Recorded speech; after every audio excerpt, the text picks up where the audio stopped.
First press Shift and F10.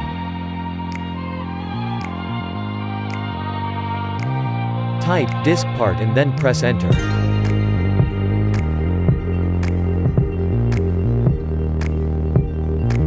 Type list disk and then press Enter.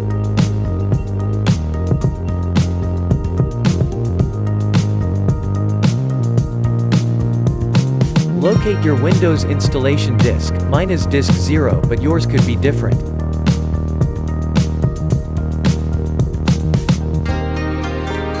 Now type select disk and then add your disk number.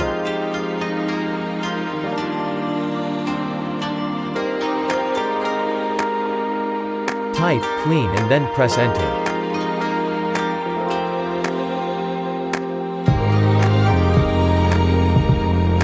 Type exit and then press Enter.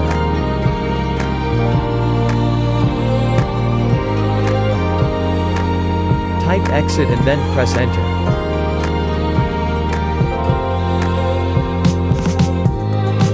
Press refresh.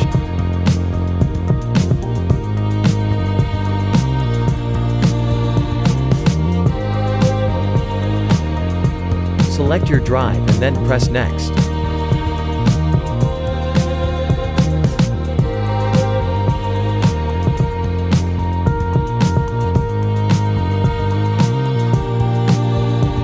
Now wait for Windows to be installed.